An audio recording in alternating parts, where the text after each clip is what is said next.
heard the Dynamite commercial so many times, I said, you know what, I'll give it a shot. And I ordered it and tried it, and it worked. The Dynamite, being at home, working with them, they all love it. We've been seeing it together for the first time. Within 3 weeks, he's not scratching and itching, and he's an all-around happier dog. DINOCICE.com. Sometimes the world can seem a cold place, so we gotta bring a warmth to it. Sometimes the world can seem a broken place, so we gotta strive to fix it. At the end of the day, we are empowered to create the world we want to live in. So we prepare for the worst, but we must always expect the best. Smith & Wesson, empowering America. 네, 자.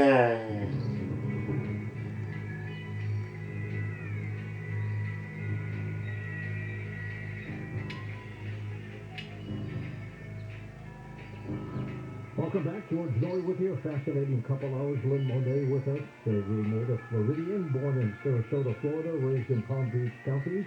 Lynn currently lives and travels to West South Carolina. She is a mother of 3 and has been a nurse for 34 plus years, specializing in medical and surgical urology and geriatrics. Currently working in management with a large nationwide insurance company. Author of the 5-star rated book Omnipresence that we talked about with her a year and a half ago. And her latest book is Omnipresent, What Happened Next. Lynn, I hope you're out of that haunted house, right? I am. It's so great to be on the show with you again, George. I'm really excited. Thank you so much for having me. Me too, and happy Halloween to you. Happy Halloween Eve. Yes, it is. It's right upon us. How's the family? COVID has not affected you, I trust? No, we are good. We're still kind of hibernating and doing the quarantining thing, but yeah, no, we're all good. Great, super, and that's good. It's good to have you back with us, by the way.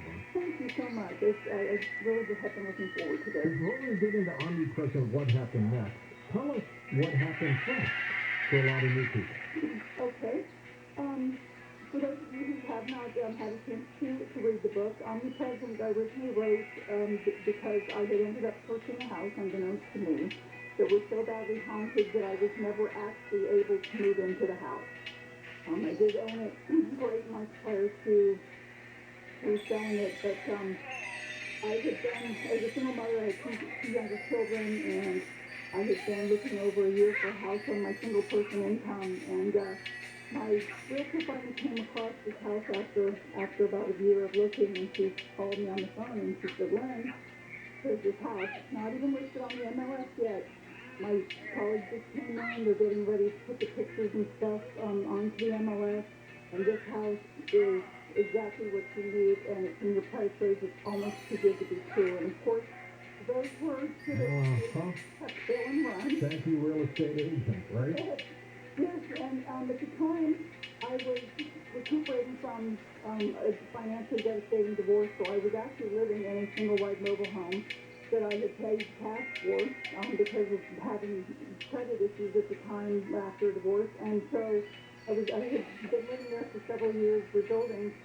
So when she started telling me about this 2,400 square foot 2-story brick house on a 1/3 of an acre lot, Florida flat lot, which is really nice to find in North Carolina because it's up the mountains and things, and so I was thrilled about it. And the price, telling me, and we met up and she gave me the papers, I was looking through them, and I'm like, there is no way. Is this house next to a paper mill or a nuclear plant?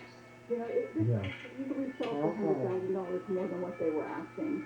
So the story then starts from there and goes through edge to edge. Didn't they have to disclose that it was haunted or anything like that? I mean, the previous owners must have known something was wrong.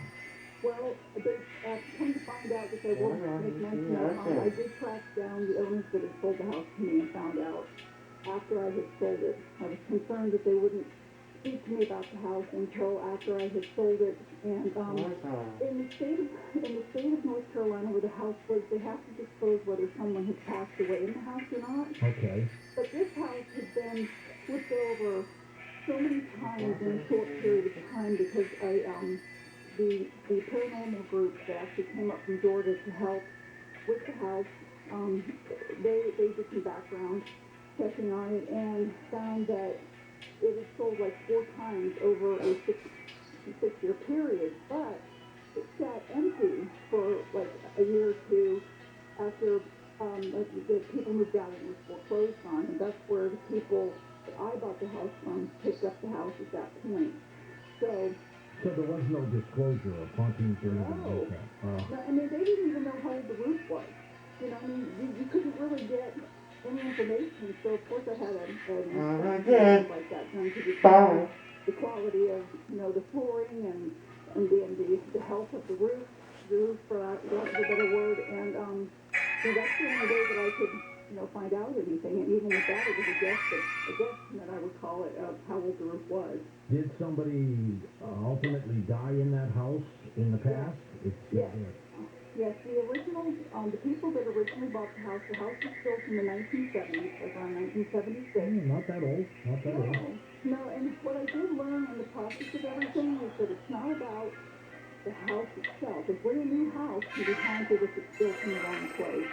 And it's about the ground that it's built on. And of course, you had civil war come all through that area. You had you had Indians, trails here. You had the Salem witch hunts, all different kinds of things within that small area. And so you just never knew. Hey, Bob? Yeah. On that land. You could be sitting on somebody's burial area. So finding that out was interesting. Is that even with a brand new house that you can move into and have it be effective. You have to carefully build your house. You sure did. Now, as we get into the story and tell us how you found out what was wrong, tell us about Omnipresent, what happened next. Why the sequel? So when I wrote the sequel, because after writing Omnipresent, there were 2 reasons. So many people asked, what happened? Where's Lynn? Where's the family? Are they doing okay? What about the people that you sold the house to? Did they end up staying? Did they have any effect? Did you get a hold of the people that, did you really track down the people that actually sold you the house? And so I wanted to go ahead and answer some of those questions. Plus I had found out with my ability to see frequencies and interdimensionally, because of that house, we exposed so much to the spirits and things like that in the home, that I was able to see them, that I was able to start to see other things. There were beautiful things and some things that I learned a lot of things about that I wanted to share in the book, like about demonic attachments with dead addiction and mental illness and things like that. Now, when you sold the house, did you have to disclose? Well, no, I did not, but in good conscience. There was a point when, first of all, I couldn't sell the house to anyone with children because, I just was You just couldn't do it. Right, exactly. And there was something that had happened with that where I had a couple that had come to the house and they made the appointment. I was inside of the house when that happened, and they made the appointment for the next day, and my mother and I had gone to the house an hour early, and when we got there, my mom's like, Lynn, did you paint the windows on the house? And I'm like, no, why? And I looked up to the upper windows, and they were just black, and I thought, well, maybe, when one of us was cleaning, we'd left the vertical blinds open, but then when I looked at the lower level windows were covered in flies. So, anyway, when we went in, we cleaned all of that up, and the people fortunately rescheduled. They needed to make it for the next day, and I was in my car when I made that, so the beings within the house of this there ended up being 2 demons and a young man that had hung himself in the house. Oh, my God. Yeah, and so we, the next day when they came, the people came, they had 3 children, and they brought 2 of the 3 children with them. And it was kind of a deja vu moment because the women in the hallways, just like mine did, picking out their bedrooms, and there was just one smaller bedroom upstairs. Of course, nobody wanted the smaller bedroom, everybody wanted the big one. So when these children came up and they asked the parents and me if they could go downstairs and look at the lower levels, and of course everybody said yes. And again, there was a similar moment. And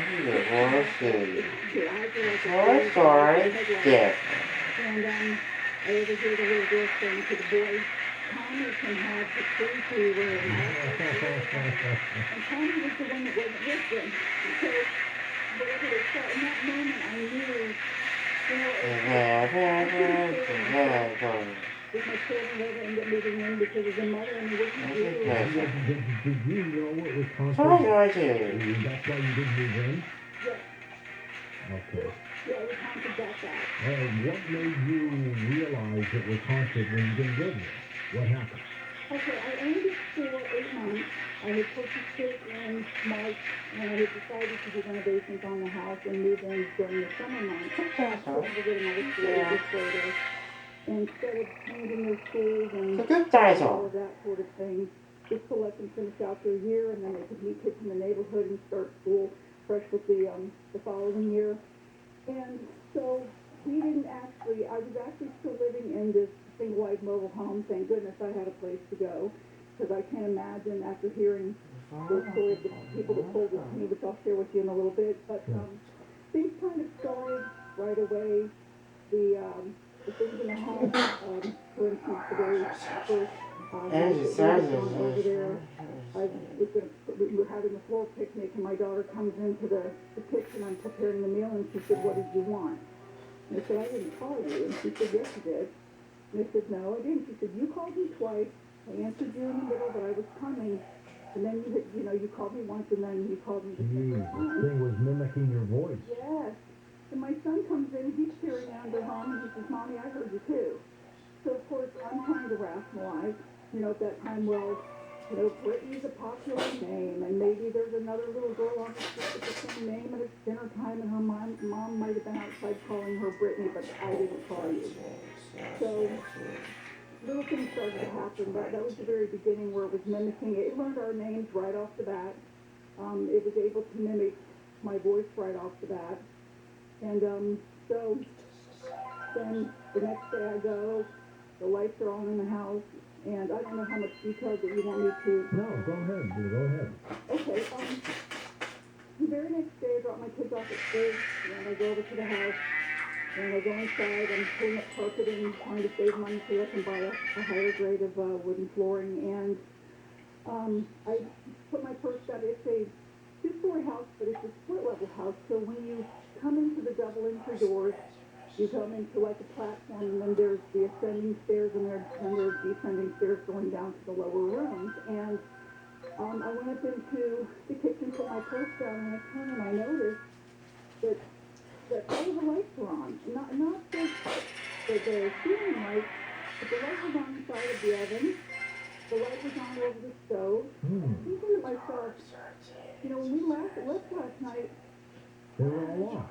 Yeah, they were off, and I didn't remember the kids running back in or anything, so I'm thinking maybe somebody's been infected with heat in the neighborhood.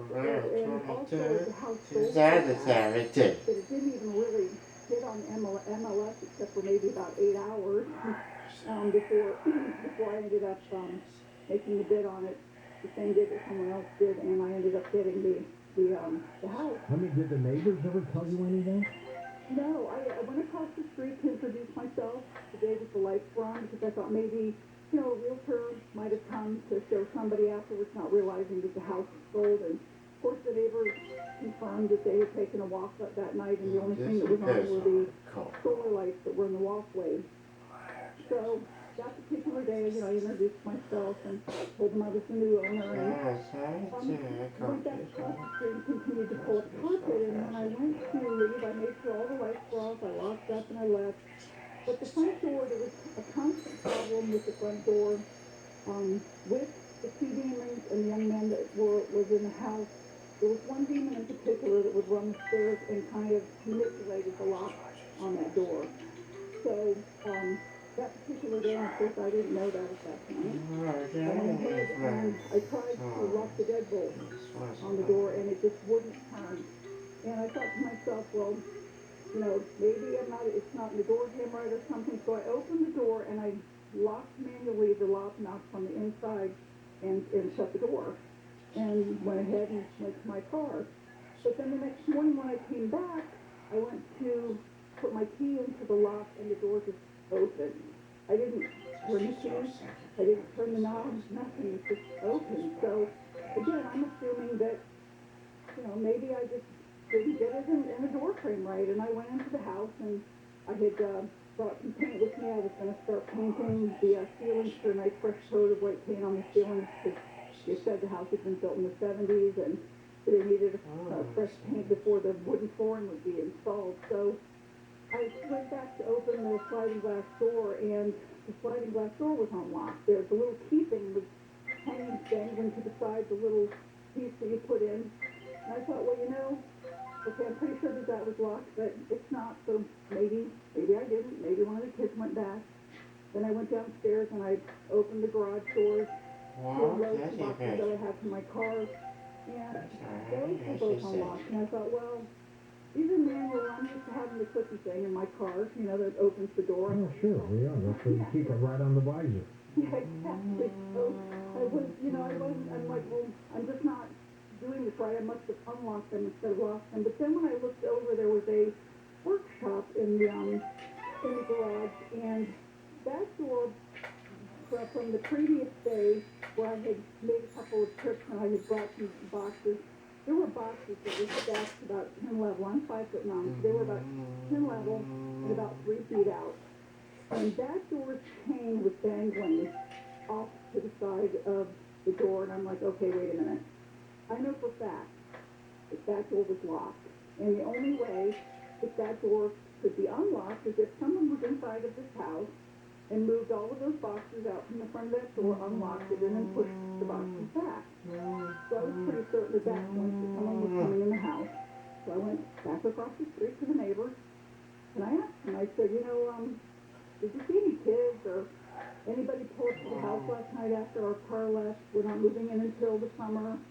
I've got men that are going to be coming to do some renovations on the house, and I just wondered if you noticed that if anybody had, you know, pulled up or whatever.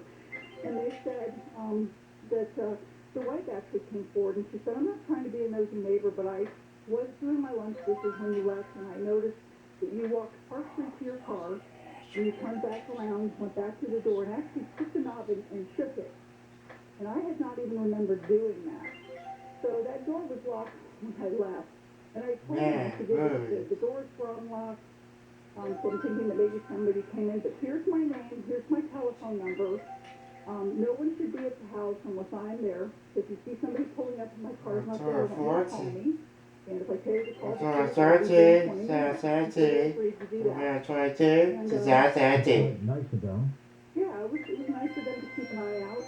And I, you know, I explained to them that I didn't want anybody to get hurt in the house because they were bringing some things in, and that I didn't want anybody messing with, even though we weren't moving in yet. And so, again, the next day I go back, and when I entered this time, though, it was, as soon as I closed the door to the house, I heard this very, very loud, rhythmic snoring sound.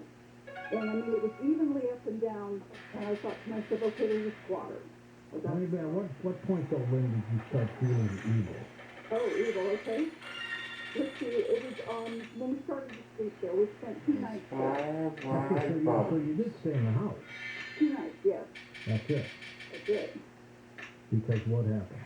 Well, the first night, my daughter invited a friend to come along to spend the night. It was on a school night, and both of the girls had the same name, so instead of the 2 Britons, they did it with her friend.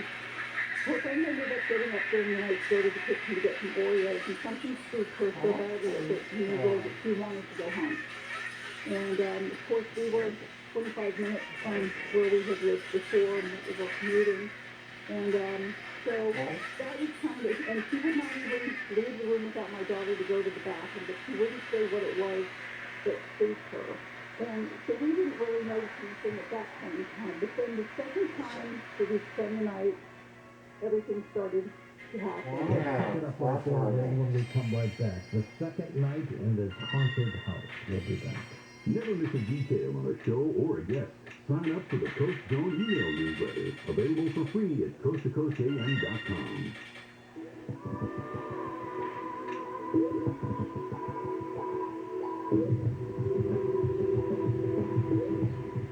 It's hard.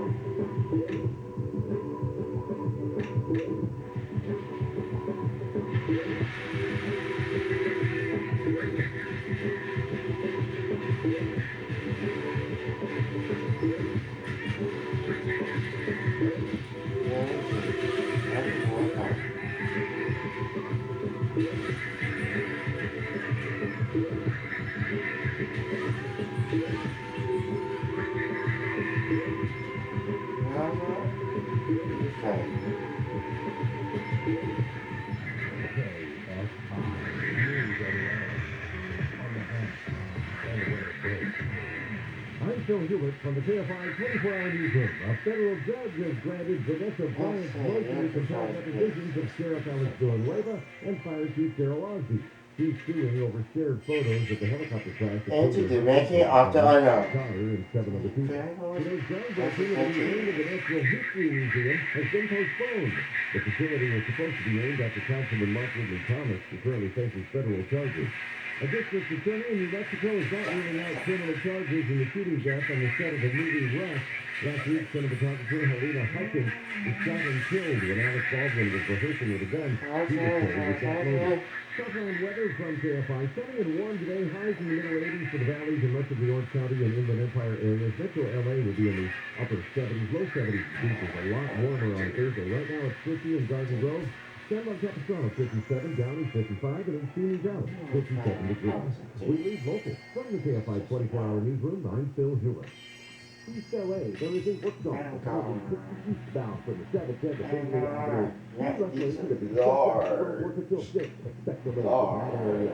Arson, we have this news. The earlier tracks on the 405 northbound at Carson. Has been cleared from rain. You got the whole cheese in that area.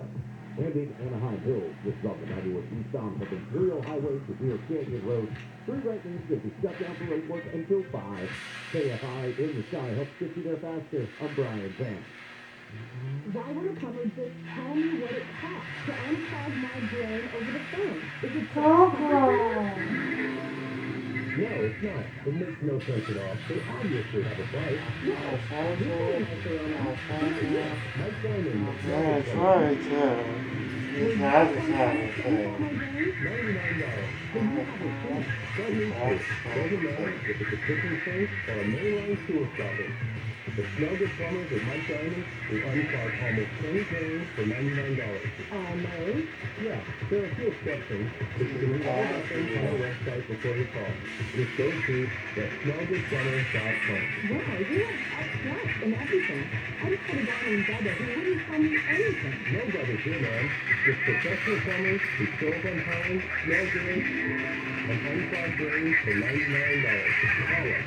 1-800-446-MIKE. You've all heard that you got the right to remain silent, but have you ever really thought about what that means? It's the police literally telling you to shut up until you get to have nothing from 1-800 no call. If you have custody and everything you feel calm and got on the way to use against you, remain silent and just shut up. Because there is one phone call to 1-800 no call for leader in criminal defense. 1-800 no call. Because no one looks good in hindsight. Not the end of that 30 seconds. 1-800 no call.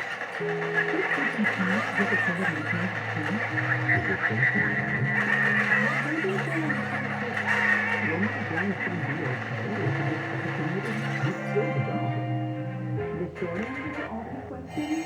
Yes. The COVID-19 vaccine is proven to be safe and effective for ages 12 and up. Feeling good about